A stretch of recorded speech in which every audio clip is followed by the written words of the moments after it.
Welcome to another edition of Hornbill TV, Spatial Explainer, where we make sense of the news. Ladies and gentlemen, I'm Al Muli. What are we going to talk about this time? All roads are leading to New Delhi for now, ladies and gentlemen. The President of the United States, Joe Biden, is on his way to the country's capital as we talk. Mr. Biden departed from Andrews Air Base on Air Force One. That's the U.S. President's super cool presidential right. Then there is the Prime Minister of the United Kingdom, Rishi Sunak, who also is about to move out to join other world leaders in Delhi. At the time this show was on, European Council President Charles Michel had already addressed the media in Delhi. Of course, leaders of the African Union, led by Azel Assoumani, are already in the country's capital too. So what's going on in here? What's happening? All of them are off for India to participate in the 18th G20 summit. I think you may have read about this. The hype has been on and on for the past several months, especially after a lot of corresponding programs that were conducted for the youth, for business establishments in India, and now it will culminate with the G20 summit.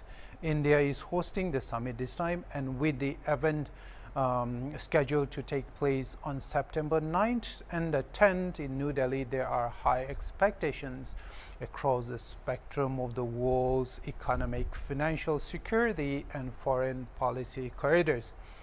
So what these countries and global leaders do at the summit will decide the direction each of their foreign and economic policies take in the new future. Ladies and gentlemen, India is making efforts to build consensus for the final declaration on various areas of economic cooperation, regional peace, and don't forget, when we talk of regional peace, we're talking about specifically China, and of course Pakistan is there.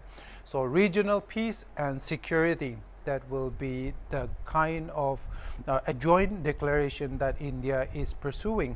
We'll have to see what happens in that regard. Now, many people ask how a meeting of global leaders could decide the regional priorities and performance of their countries in various spheres of endeavor, politically, socially, culturally, and most importantly, economically. Actually, what is the G20 in the first place, in fact, and what does it do for you or for your country, and what does it do for the world? And that, ladies and gentlemen, is exactly what we are going to discuss today. The G20, which stands for Group of 20 or 20 countries, simple, is a not so small club of countries that meet to discuss various global and economic and of course political issues. Originally, the objective of the G20 centered on international financial and economic concerns and developmental agendas. However, a wide range of regional and global issues have come to form a part of the G20 agenda, ranging from, yes, military conflicts, which has become unfortunately very common, to issues of digital technology and banking. These issues could be anything that have regional and global significance affecting any of the G20 members. The G20 is an intergovernmental forum comprising about 19 countries and the European Union. Of course, these countries are, for a GK, in case you are planning to write for the NPSC or the UPSC, these countries are Argentina, Australia, Brazil, Canada, China, France, Germany, India, Indonesia, Italy, Japan, South Korea, Mexico, Russia, Saudi Arabia, South Africa, Turkey, the United Kingdom, and of course the big brother is there, the United States.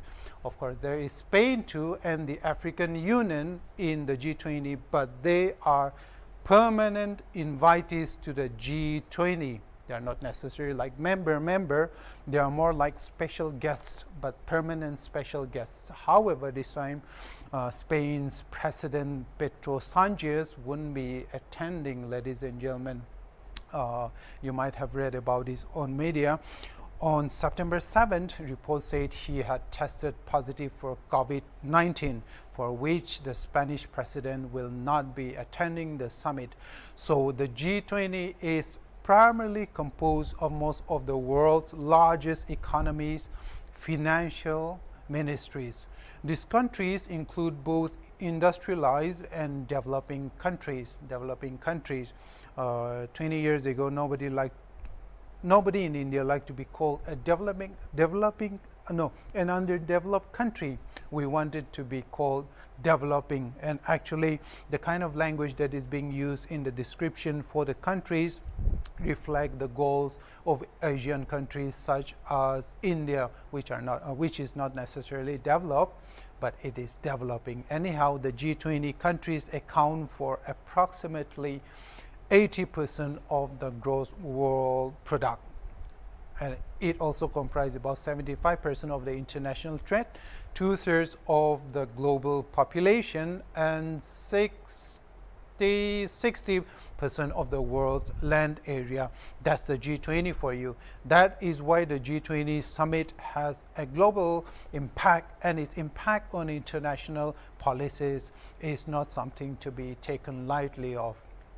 Ladies and gentlemen, of course, there is Russia and China too, but this time these two countries are playing spoil sport. You may have read about this too. Russia and China are skipping the summit, and somehow this news took a lot of thunder away from the event.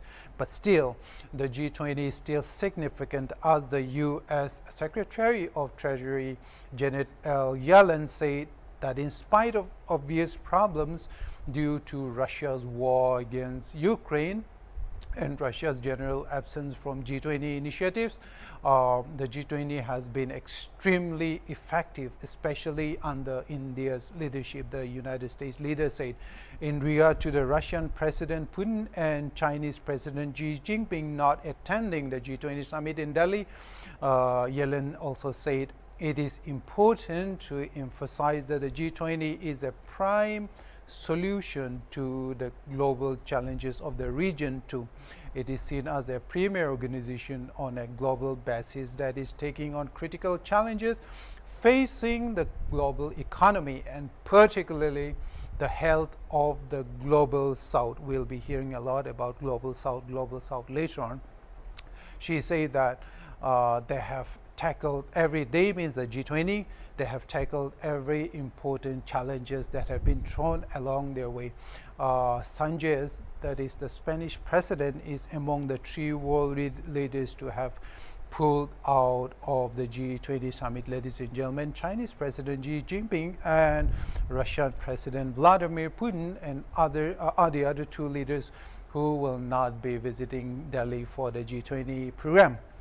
The G20 was founded in 1999 in response to world economic crises during that time, just before the new millennium began. It has been meeting every year since 2008, and the summits are generally represented by each member country's head of government, let's say the prime minister of the country or the president, or the state nation's financial minister, or the foreign minister, and other high-ranking officials. That's how they represent at the summit. For the European Union, it is represented by the European Commission and the European Central Bank. However, ladies and gentlemen, their membership is not limited to proper members like we talked about earlier. Other countries like Spain and international organizations and non-government organizations are also invited to the summit. This is not just a government thing. You have a lot of think tanks, you have a lot of NGOs, you have a lot of policy makers who are not part of the G20 agenda, who are also invited to the event. By the way, the presidency of the G20 is not based on which country is more important or powerful, or which leader is more important in this regard, because I think the Indian media has been really playing this up. Rather, the presidency of the G20 is rotational. Each year, a different G20 member country assumes presidency starting from December 1st until November 30th for the term.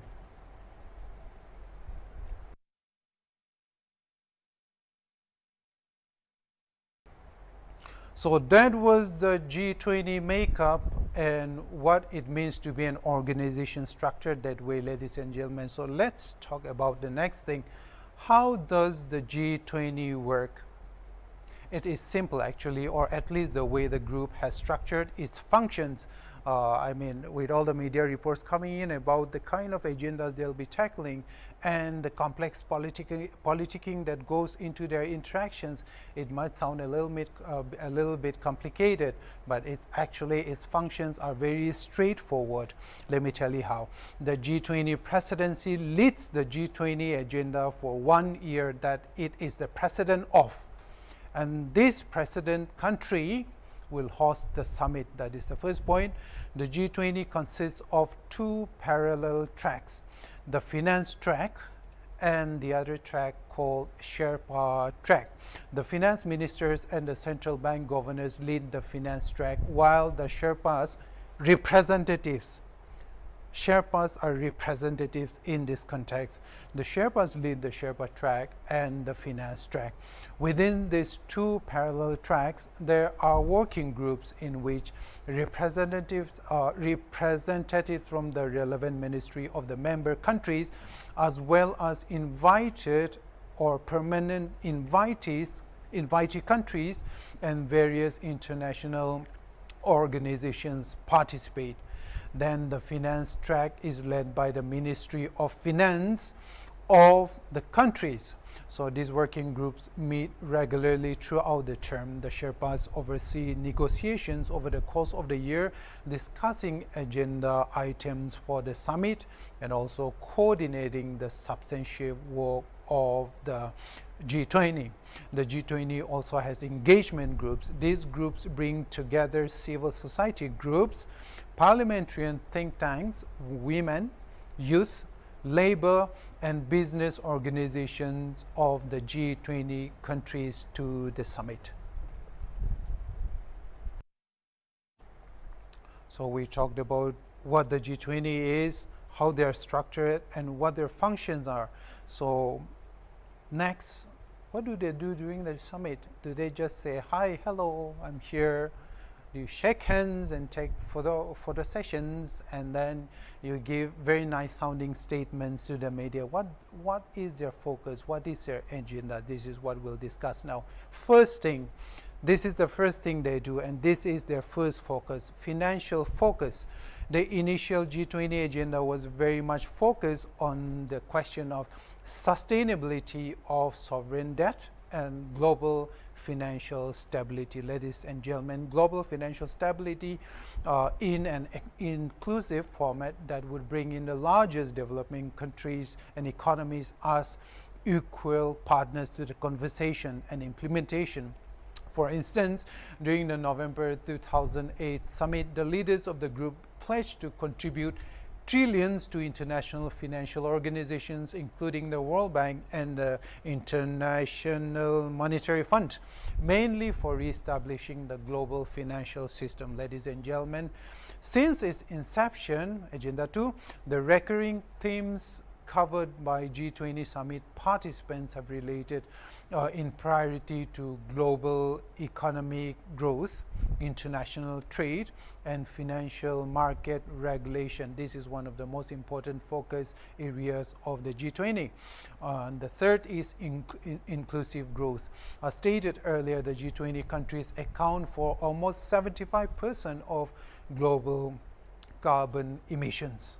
So, ladies and gentlemen, after the adoption of the UN Sustainable Developmental Goals and the Paris Climate Agreement in 2015, more issues of global significance were added to the G20 agenda, and these are migration, digitization, employment, healthcare, the economic empowerment of women, and developmental aid to various countries in need of aid.